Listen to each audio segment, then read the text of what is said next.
Hello hi hope you all doing good. నేను మీ Telugu trader Shyam. ఎగ్జాక్ట్గా 1 week అవుతుంది మనం డైలీ అనాలిసిస్ వీడియోస్ చేసి. ఫ్రైడే వచ్చేసి నిఫ్టీ అండ్ మొత్తం మిగతా ఇండిసెస్ ఏవైతే ఉన్నాయో అన్నీ కూడా గ్రీన్లో అయితే క్లోజ్ అయినాయి. మనం ఇక్కడ చూడొచ్చు. నిఫ్టీ వచ్చేసి 159 పాయింట్స్ అండ్ బ్యాంక్ నిఫ్టీ వచ్చి 530 points and fin Nifty 258 and Sensex 557 and mid Nifty కూడా మంచి పాయింట్స్తో గ్రీన్లో అయితే క్లోజ్ అయింది. అండ్ ఇండియా విక్స్ వచ్చేసి 0.16 బ్రేక్ అయ్యి 12 రేంజ్లోకి అయితే మళ్ళీ వచ్చేసింది. So which is good actually. So Nifty daily time ఫ్రేమ్లో చూసుకుంటే కనుక మనకి ఒక ఛానల్లో అయితే రన్ అవుతూ ఉంది. ఓకే, సో ఇది యాక్చువల్గా ఇక్కడ నుంచి జిగ్జాగ్లో మూవ్ అవుతూ ఉంది కంప్లీట్గా.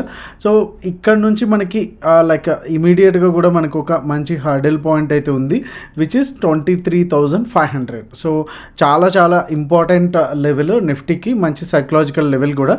సో వన్స్ మండే కానీ ట్యూస్డే కానీ ఈ లెవెల్ కూడా క్లోజింగ్ బేసిస్లో మనకి ఇక్కడ క్లోజింగ్ ఇచ్చింది అనుకుంటే కనుక నెక్స్ట్ ఏదైతే ఉందో 23,750 అండ్ నెక్స్ట్ ఏదైతే మనకి రెసిస్టెన్స్ కనిపిస్తుందో 24,000లోకి వెళ్ళేదానికైతే మనకి ఛాన్సెస్ అయితే కనిపిస్తున్నాయి. సో ఇదే కంటిన్యూ అయితే కనుక ఇక్కడి వరకు వెళ్ళడానికి అయితే ఛాన్స్ ఉంది. అండ్ ఇది జస్ట్ డైలీ టైం ఫ్రేమ్లోనే. సో మనం ఒకసారి మనం మల్టిపుల్ టైం ఫ్రేమ్ అనాలిసిస్లో భాగంగా వీక్లీలో కూడా చూద్దాం. సో వీక్లీలో కూడా మంచి బ్రేక్అవుట్ క్యాండిల్ అయితే ఇచ్చింది. ఈ వీక్స్ చాలా సాలిడ్గా ఉంది. ప్రీవియస్గా కూడా మనకి ఎప్పుడు కూడా మనకి రెడ్ క్యాండిల్స్ అయితే సాలిడ్గా కనిపిస్తూ ఉన్నాయి. 1, 2 ఇవన్నీ కూడా చూసుకుంటే కనుక కంప్లీట్గా రెడ్ క్యాండిల్స్ సాలిడ్గా ఉన్నాయి తప్ప ఎక్కడ కూడా గ్రీన్ క్యాండిల్ అనేది ఇంత సాలిడ్గా లేవు. చిన్న చిన్న క్యాండిల్స్ వచ్చినాయి కానీ బట్ ఇదైతే సూపర్ మంచి bullish move, strong bullish move అని చెప్పొచ్చు. అండ్ రీసెంట్ టైమ్స్లో ఎఫ్ఐఎస్ కూడా కొంచెం బై సైడ్ అయితే రావడాన్ని మనం గమనించవచ్చు. సో మనం ఇందాక చెప్పుకున్నట్టు దీంట్లో కూడా 23,500 అండ్ నెక్స్ట్ వచ్చేసి 24,000 ఆర్ 24,250 ఒక మంచి జోన్గా అయితే మనకు కనిపిస్తున్నాయి, సప్లై జోన్స్. సో దీన్ని దాటుకొని వెళ్తేనే మళ్ళీ మనకి అగైన్ 25,000 కావచ్చు, అలాగే ఆల్ టైమ్ హై కావచ్చు, ఇక్కడ వరకు వెళ్ళడానికి అయితే చాలా క్లియర్గా స్ట్రక్చరల్గా అయితే మనకు ఉంది. సో ఓవరాల్గా వీక్లీ టైం ఫ్రేమ్లో మంచి గ్రీన్ క్యాండిల్ వచ్చింది. Only the question is that దీని కంటిన్యూషన్ నెక్స్ట్ వీక్ మనకు ఉంటుందా లేకపోతే ఒక సినారియో అది. సో దీనిపైన డైరెక్ట్గా క్లోజ్ అయ్యి అండ్ మళ్ళీ ఇంకొక గ్రీన్ క్యాండిల్ వస్తే వెల్ అండ్ గుడ్. అదర్వైజ్ ఇక్కడ కనుక వస్తే కనుక డెఫినెట్గా మళ్ళీ మనకు ఒక range bound and inside candle వరకు ఫామ్ అవడానికి ఛాన్స్ ఉంటుంది. సో అలాంటప్పుడు ఏంటంటే ఈ నెక్స్ట్ కమింగ్ అప్ వీక్ ఏదైతే ఉందో కంప్లీట్గా ఒక రేంజ్ బౌండ్లోనే ఉండడానికి ఛాన్స్ ఉంటుంది. ఎందుకంటే ఇంత పెరిగిన తర్వాత ఇమీడియట్గా రెడ్ క్యాండిల్ వేసేదానికైతే chances are very less until unless మనకి ఏమన్నా మేజర్గా నెగిటివ్ న్యూస్ కావచ్చు, లేకపోతే ఏదైనా సిపిఐ డేటా కావచ్చు, ఆర్బీఐ మానిటరీ పాలసీ కావచ్చు, ఇలాంటి వస్తేనే తప్ప పెద్ద రెడ్ క్యాండిల్ వేయడానికి చాలా వరకు ఛాన్సెస్ అయితే లేవు. అంటే అలాంటి న్యూస్ వస్తే తప్ప, నెగిటివ్ న్యూస్ వస్తే ఖచ్చితంగా రెడ్ క్యాండిల్ అనేది పడుతుంది. అదర్వైజ్ న్యూస్ లేదు అనుకుంటే కనుక మనకి ఈ క్యాండిల్ క్లోజింగ్ అనేది చాలా ఇంపార్టెంట్. లేకపోతే కనుక నెక్స్ట్ వీక్ అంతా కూడా మనకి రేంజ్ బౌండ్లో ఉండడానికి అయితే ఛాన్సెస్ అయితే ఉంటాయన్నమాట. సో ఈ క్యాండిల్ యొక్క హైని మనం గమనిస్తే కనుక మీరు ఇక్కడ చూడొచ్చు, ఈ ఏరియాలో 23,402 వరకు అయితే వచ్చింది. సో ఇమీడియట్గా మనం సింపుల్గా చేసుకున్నా సరే 23,500 ఇందట మనం డైలీ టైం ఫ్రేమ్లో చెప్పుకున్నట్టు. సో ఈ లెవెల్ బ్రేక్ అయితేనే తప్ప మనకి ఓవరాల్గా మనకి బులిష్ మూమెంటం అనేది, అంటే దీనికి follow up candle is very very important అనేది నేను చెప్పాలనుకుంటుంది. సో ఈ ఫాలో అప్ క్యాండిల్ అది దట్టు 23,500 పైన వస్తే కనుక మనకి మంచి బుల్లిష్ ర్యాలీ వస్తుంది అనేసి అయితే మనం ఎక్స్పెక్ట్ చేయొచ్చు. అండ్ ఒకసారి ఫిబ్నాచి లెవెల్స్ కనుక మనం చూసుకుంటే ప్రీవియస్గా ఉన్నటువంటి లెవెల్స్లోంచి మనకి 0.786 దగ్గర నుంచి మనకి ఒక సపోర్ట్ అయితే మనకి ఇక్కడ తీసుకుంది. ఓకే, బ్రేక్ చేసి 1 లెవెల్కి వెళ్ళకుండా ఇక్కడ నుంచి ఒక మంచి సపోర్ట్ అనేది తీసుకుంది. అండ్ అగైన్ ఇప్పుడు ఏదైతే మేజర్ లెవెల్ ఉందో 23,180 అంటే విచ్ ఈస్ 0.618 ఉందో, సో అది which is very very important level. So దీని తర్వాత మేజర్గా ఉన్నటువంటి అబ్స్ట్రకల్ ఏదంటే 0.5 లెవెల్స్లో ఉన్నటువంటి 23,769. సో వన్స్ ఒకసారి 50 లెవెల్ బ్రేక్ అయ్యింది అనుకుంటే కనుక సో మనం అప్ సైడ్ మూవ్ అయితే చూడొచ్చు. అట్ ది సేమ్ టైం మనకి ఇక్కడ 0.5 లెవెల్లో ప్రీవియస్గా కూడా ఒక సప్లై జోన్ మాదిరిగా మనం యాక్ట్ చేసింది. సప్లై జోన్ అంటే ఇక్కడ నుంచి సెల్లింగ్ అనేది రావడానికి ఛాన్స్ ఉంది. సో ఇన్ దట్ కేస్ ఇక్కడ నుంచి కూడా మనకి ఇక్కడ వరకు వెళ్ళడానికి అంటే ఇప్పుడు క్లోజింగ్ వాల్యూ వచ్చి 23,350. సో ఓవరాల్గా 23,769 ఏదైతే మేజర్ లెవెల్ అనుకుంటున్నామో సో 350 నుంచి 700 వరకు అనుకుంటే కనుక మనకి అప్రాక్సిమేట్గా ఒక 300 to 400 పాయింట్స్ అయితే మనకి ఇక్కడ అప్ సైడ్ వెళ్ళేదానికి ఛాన్స్ ఉంది. తర్వాత ఇక్కడ స్ట్రాంగ్ క్లోజింగ్ ఇస్తే కనుక మళ్ళీ అప్ సైడ్ అయితే మనం పొజిషనల్గా కూడా ప్లాన్ చేసుకోవచ్చు. అలాగే ఇన్వెస్ట్మెంట్స్ కూడా నేను ఎప్పుడు కూడా వీక్లీ అనాలిసిస్లో భాగంగా ఎప్పుడు కూడా ఇన్వెస్ట్మెంట్ గురించి కూడా మనం మాట్లాడుకున్నప్పుడు చెప్పాము అండ్ దాని యొక్క సపరేట్ వీడియో కూడా చేసాము. డెఫినెట్గా మనకి మంచి చీపర్ ప్రైస్లో దొరుకుతున్నాయి. ఇక్కడ మనం అక్యుములేట్ చేసుకోవడం అనేది బెస్ట్ రేవిల్ అనేసి చెప్తానే ఉన్నాము. సో డెఫినెట్గా మీరు అంటే ఎగ్జాక్ట్గా ఇది బాటమ్ అనేసి ఎవరికి తెలీదు, ఇక్కడ నుంచి రివర్సల్ అవ్వడానికి ఛాన్స్ ఉంది అనేసి. సో అందుకే మనం డిప్స్లో బై చేసుకోమని చెప్తున్నాము. సో ఎగ్జాక్ట్గా ఎప్పుడైతే మనకి ఇలా ఒక 2-3 పాయింట్స్లో మనం బై చేసినప్పుడు మన యావరేజ్ ప్రైస్ ఇక్కడ ఉంటుంది. సో ఇక్కడికి వెళ్ళినప్పుడు అంత ప్రాఫిట్ని మనం ఎంజాయ్ చేసుకోవచ్చు అండ్ అంత ప్రాఫిట్ని మనం బుక్ కూడా చేసుకోవచ్చు. సో అది మనకి ప్రీవియస్గా ఉన్నటువంటి ఎక్స్పీరియన్సెస్ కావచ్చు అండ్ రీసెంట్గా ఉన్నటువంటి ఎక్స్పీరియన్స్ కూడా మనకు చెప్తుంది అదే.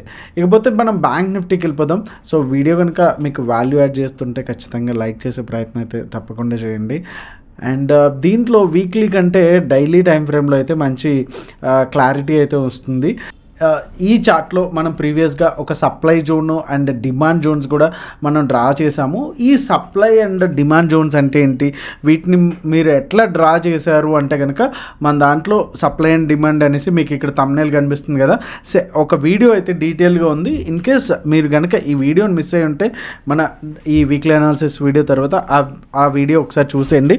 సో దట్ మీకు సప్లై అండ్ డిమాండ్ గురించి చాలా క్లియర్గా వస్తుంది అనమాట. ఓకే, అండ్ ఇక్కడికి వచ్చేసరికి మనకి డైలీ టైం ఫ్రేమ్లో ఈ ప్యాటర్న్ ఏంటి అనేది మీకు అర్థమై ఉంటుంది. W pattern which is very bullish pattern అనమాట. ఓకే, సో ఇక్కడ నుంచి ఇంకొక సినారియో ఏంటంటే మేబీ ఇక్కడ మనకి ఏదైతే ట్రిపుల్ టాప్ వస్తుందో, ఓకే, ట్రిపుల్ టాప్ అంటే ఇది ఒక top and second top and third top. Okay, so ఈ ట్రిపుల్ టాప్ దగ్గర ఏమవుతుందంటే లైక్ ఇప్పుడు ఈ హై ఏదైతే ఉందో 50,672 వచ్చేసి ఫ్రైడే హై. సో 50,800 పైన అంటే విచ్ ఇస్ క్లియర్లీ ఈ లెవెల్లో గనక మనకి బ్రేక్అవుట్ ఇస్తే కనుక మండే ఆర్ ట్యూస్డే కానీ మనం 52,000 వరకు కూడా మనం చూడడానికి ఛాన్స్ ఉంటుంది. ఇన్ కేస్ 52,000 తర్వాత నెక్స్ట్ లెవెల్ ఏంటయ్యా అంటే కనుక 53,600 వరకు వెళ్ళేదానికైతే ఛాన్స్ ఉంది. సో ఇది వచ్చేసి మనకి scenario 1. Okay, and second scenario ఏంటి అంటే కనుక మళ్ళీ ఒకసారి డబ్ల్యూ ప్యాటర్న్ అయితే డ్రా చేస్తున్నాను. సో ఇన్ కేస్ రీసెంట్గా అంటే ఈ ఏరియాలోకి వచ్చేసరికి మనకు ఒక సప్లై జోన్గా మారి ఇక్కడ నుంచి సప్లై అయితే వచ్చింది, అంటే డౌన్ సైడ్ వచ్చింది. సో సెకండ్ సినారియో ఏంటి, ఇక్కడ నుంచి మళ్ళీ బాటమ్ని టెస్ట్ చేస్తుంది. ఓకే, సో ఇది వచ్చేసి సెకండ్ సినారియో. సో ఇది మనకి ఎలా తెలుస్తుంది అంటే కనుక ఇక్కడ వచ్చేటటువంటి మండే ఆర్ ట్యూస్డే వచ్చేటటువంటి క్యాండిల్స్ బట్టి మనం డిసైడ్ అయితే అవ్వచ్చు. సో ఇన్ కేస్ ఒకవేళ డోజీ కైండ్ ఆఫ్ క్యాండిల్స్ కానీ జస్ట్ లైక్ పిన్ బార్ లాగా కానీ వస్తే కనుక డెఫినెట్గా కొంత అంటే డైలీ టైం ఫ్రేమ్ బేసిస్లో కనుక వస్తే కనుక కొంత ఇండెసిసివ్గా ఉంది ఈ లెవెల్లో. సో దాన్ని బట్టి నెక్స్ట్ క్యాండిల్ ఏదైతే దీని హై ఆర్ లోని బ్రేక్ చేస్తుందో దాన్ని బట్టి వెళ్ళడానికి ఛాన్సెస్ అయితే ఉంటాయి.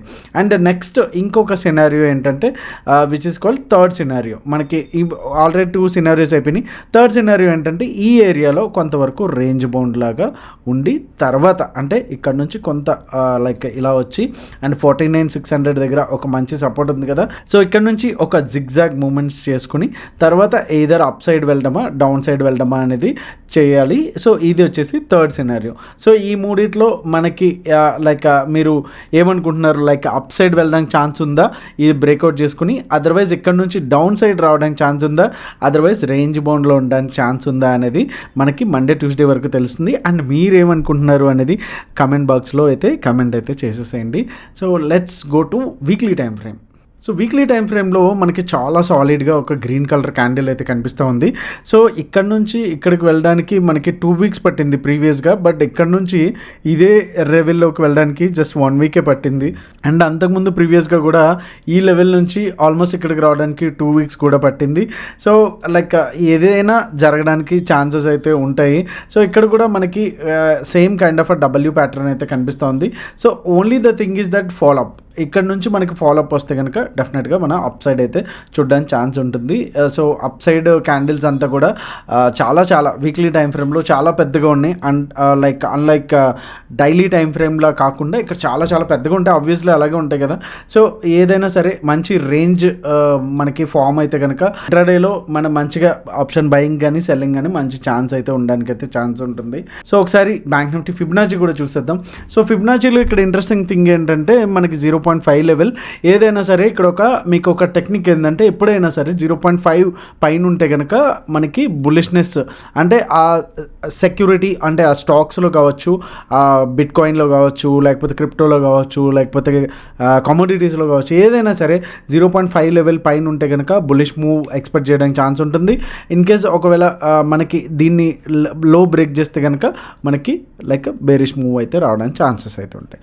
సో 0.5 టెక్నికల్గా యాజ్ పర్ ఫిబొనాచి ప్రకారం అయితే క్లోజింగ్ అయితే ఇచ్చింది. బట్ ప్రీవియస్గా ఉన్నటువంటి ఏదైతే రెసిస్టెన్స్ మనం ఇందాక నుంచి మాట్లాడుకుంటున్నామో సో దీన్ని కూడా మనకి బ్రేక్ చేస్తే కనుక డెఫినెట్గా మనకి నెక్స్ట్ లెవెల్ ఏంటి అంటే కనుక 51,267, అలాగే 52,492, అలాగే ఫైనల్ టార్గెట్స్ వచ్చేసి 54,000 వరకు వెళ్ళేదానికి అయితే ఛాన్స్ ఉంది. So Monday and Tuesday candles daily time frame క్యాండిల్స్లో చాలా ఇంపార్టెంట్. సో దాన్ని బట్టి ఇక్కడ నుంచి అగైన్ మళ్ళీ డౌన్ సైడ్ వచ్చి ఈ లెవెల్స్ టెస్ట్ చేయడమా లేకపోతే అప్ సైడ్ వెళ్ళడమా అనేది మనకి డిసైడింగ్ ఫ్యాక్టర్గా అయితే ఉంటుంది. సో ఓవరాల్గా ఓఏ డేటా వచ్చేసి కొంత బుల్లిష్గానే ఉంది. సో అందుకే బీటీఎస్టీస్ కూడా సిఈ సైడ్ ఇవ్వడం జరిగిందనమాట. సో ఒకసారి 15 మినిట్స్ టైం ఫ్రేమ్లో buy zones, sell zones and no trade zones ఏంటని చూసేద్దాం. బిఫోర్ దాట్ ఒక్కసారి మనం ఎకనామిక్ క్యాలెండర్ గురించి కూడా మనం ఒకసారి చూసేద్దాం. నెక్స్ట్ వీక్కి స్పెషల్ ఈవెంట్స్ ఏమున్నాయనేసి. So S&P global manufacturing data ఉంది, కొంతవరకు మనకి ఎఫెక్ట్ పడేదానికి ఛాన్స్ ఉంది. అండ్ అలాగే అదే రోజు అంటే మండే 24th మార్చ్ వచ్చేసి గ్లోబల్ మ్యానుఫ్యాక్చరింగ్ డేటా USD కూడా ఉన్నాయి. సో ఇది కూడా మనకి ఎఫెక్ట్ అయితే పడడానికి ఛాన్స్ ఉంటుంది. మండే మార్కెట్స్ మీద ఎఫెక్ట్ పడుతుంది. సో తర్వాత గ్రీస్ ఇండిపెండెన్స్ డే ఇవన్నీ కూడా న్యూ హోమ్ సేల్స్ కొంతవరకు ఓకే ఇన్వెస్టర్ సెంటిమెంట్ గురించి మనకు చెప్తుంది కాబట్టి దాని గురించి కూడా పెద్ద పట్టించుకోకలేదు. అండ్ CPI డేటా, GBP ఇవన్నీ మనం వదిలేసేవచ్చు. అండ్ ఎక్కువ ఇంపార్టెంట్ వచ్చేసి మనకి వెడ్నెస్డే ఏదైతే క్రూడ్ ఆయిల్ ఇన్వెంటరీస్ ఉన్నాయో సో ఇది కూడా మనకి మార్కెట్ మీద ఎఫెక్ట్ పడుతుంది. అలాగే ఒకవేళ పెద్ద భారీ రేంజ్లో కనుక నెంబర్స్ వేరియేషన్స్ వస్తే కనుక డెఫినెట్గా ఆ ఎఫెక్ట్ అనేది ఇంకా చాలా పెద్దగా ఉంటుంది. అండ్ క్రిప్టో కరెన్సీస్ మీద కూడా ఈ క్రూడ్ ఆయిల్ ఇన్వెంటరీస్ అంటే వెడ్నెస్డే వచ్చేసి కొంచెం కేర్ఫుల్గా ఉండాలి. And initial jobless and GDP కూడా థర్స్డే కూడా ఉంది. అండ్ ఇది అంతా మనకు అవసరం లేదు. అండ్ ఫారెక్స్ రిజర్వ్స్ పెద్ద మనం పట్టించుకోకలేదు. అండ్ ఫ్రైడే రోజున ఏదైతే ఉందో కోర్ PC ప్రైస్ ఇండెక్స్ ఇవి కొంతవరకు మనకి ఎఫెక్ట్ అయితే పడడానికి ఛాన్స్ ఉంది. సో ఓవరాల్గా ఈ మండే వచ్చేసి మనకి PMI global manufacturing data and new home sales ఒకటి అండ్ వెడ్నెస్డే. సో కొంతవరకు కంటిన్యూస్గా మనకి ఎక్కువ ఈవెంట్స్ అనేవి నెక్స్ట్ వీక్ ఉన్నాయనేసి అయితే మనకు అర్థమవుతుంది. And before we are going further ఒకసారి BTC కూడా చూసేద్దాం. ఇది 4 hours చార్ట్. యాక్చువల్లీ BTCలోకి వచ్చేసరికి కంటిన్యూస్గా మనకి ఒక ఛానల్లో అయితే రన్ అవుతుంది. అండ్ ఓవరాల్గా చూసుకుంటే కనుక మనకి కొంత రేంజ్ బౌండ్లో ఒక కంటిన్యూస్గా ఒక సెలెక్టెడ్ ఛానల్లోనే రన్ అయితే అవుతుంది. సో దీంట్లోంచి బయట రావాలి అనుకుంటే కనుక మనకి ఇక్కడ బ్రేక్అవుట్ ఇస్తుంది. 87,500 దగ్గర ఇస్తే బ్రేక్అవుట్ మళ్ళీ అగైన్ 95,000 కావచ్చు, సో 1,05,000 కావచ్చు, ఈ రేంజ్లో వెళ్ళడానికి ఛాన్స్ ఉంది. ఇన్ కేస్ ఈ రేంజ్లో ఉన్నంతసేపు కూడా మనకి ఆల్మోస్ట్ 72,000 కూడా మళ్ళీ బాటమ్ అయితే చెక్ చేయడానికి అయితే ఛాన్సెస్ అయితే ఉన్నాయి. అండ్ BTCలో అండ్ సొలానా కావచ్చు, ఇథీరియం కావచ్చు డైలీ రెగ్యులర్గా మనం కాల్స్ అయితే ఇస్తున్నాము క్రిప్టోసో గ్రూప్లో. అది కంప్లీట్గా ఫ్రీ, మీరు యాక్సెస్ చేసుకోవచ్చు. సో మీరు చేయాల్సిందల్లా ఏంటంటే డెల్టా ఎక్స్చేంజ్లో which is legally okay, central government registered and FIU ఏదైతే ఉందో సెంట్రల్ గవర్నమెంట్ సంస్థ దాంట్లో కూడా రిజిస్టర్ అయ్యి ఉంది కాబట్టి అందుకే నేను దాన్ని నమ్ముతున్నాను. సో డెల్టా ఎక్స్చేంజ్లో మీరు అకౌంట్ ఓపెన్ చేసుకుంటే అది కూడా ఓపెనింగ్ ఫ్రీ అండ్ AMC కూడా ఫ్రీ. సో దాంట్లో అకౌంట్ ఓపెన్ చేసుకుంటే కనుక మీకు మన స్క్రీన్ మీద కనిపిస్తున్న వాట్సాప్ నెంబర్కి మీరు వాట్సాప్ చేయండి. సో మీకు కాల్స్ అనేవి ఫ్రీగా డైలీ ప్రొవైడ్ అయితే చేయబడతాయి అనమాట. సో ఒకసారి నిఫ్టీ 15 minutes టైం ఫ్రేమ్లోకి వెళ్ళిపోతే కనుక మనకి 23,407 అండ్ 23,291 అఫ్కోర్స్ 23,300 వరకు అనుకోవచ్చు. సో ఇది వచ్చేసి కంప్లీట్గా no trade zone. In case Monday morning gap up అయ్యి 407 కూడా బ్రేక్ అయ్యింది అనుకుంటే కనుక first target 476 and 23,541 second target and third target వచ్చి 23,625 అంతే ఉంది. అండ్ డౌన్ సైడ్ వచ్చేసి ఈ లెవెల్స్ చాలా ఇంపార్టెంట్. మనకి ఫ్రైడే కూడా మంచిగా సపోర్ట్ అయితే తీసుకుంది ఈ లెవెల్ నుంచి. 23,291 కూడా మనకి బ్రేక్ అయ్యింది అనుకుంటే 23,229 first target and second target వచ్చి 23,165 అండ్ థర్డ్ టార్గెట్ వచ్చి 23,106గా అయితే మనకైతే ఉన్నాయి. సో నిఫ్టీలో కూడా ఇంకా బుల్లిష్ మూమెంటం అయితే ఇంకా ఛాన్సెస్ అయితే ఉన్నాయి, ఇంకా పైకి వెళ్ళడానికి అయితే ఛాన్సెస్ అయితే ఉన్నాయి. అండ్ బ్యాంక్ నిఫ్టీలోకి వచ్చేసరికి 50,677 అండ్ డౌన్ సైడ్కి వచ్చేసరికి 50,393. సో ఫ్రైడే రోజున వచ్చేసి ఈ లెవెల్ని అయితే బ్రేక్ చేయడానికి అయితే చాలా ట్రై చేసింది, బట్ అవ్వలేదు బ్యాంక్ నిఫ్టీ వల్ల. సో ఇది కూడా మనకి డౌన్ సైడ్ మనకి బ్రేక్ అయ్యింది అనుకుంటే కనుక మన షార్ట్ సైడ్ అయితే ప్లాన్ చేసుకోవచ్చు. మంచి రిస్క్ టు రివార్డ్ అయితే మనకి దొరుకుతుంది ఇక్కడ. అండ్ 50,247 వచ్చేసి first target and second target వచ్చి 50,136 అండ్ థర్డ్ టార్గెట్ వచ్చి 49,970కి అయితే ఉంది. అండ్ అప్ సైడ్ లైక్ 50,677 కనుక బ్రేక్ అవుతాయి అండ్ ఇక్కడ మనకి ఫస్ట్ టార్గెట్ వచ్చి 50,812 అండ్ సెకండ్ టార్గెట్ వచ్చి 51,003 అండ్ థర్డ్ టార్గెట్ వచ్చి 51,199గా అయితే మనకు ఉన్నాయి. సో ఒకసారి సెన్సెక్స్ అయితే చూసేద్దాం.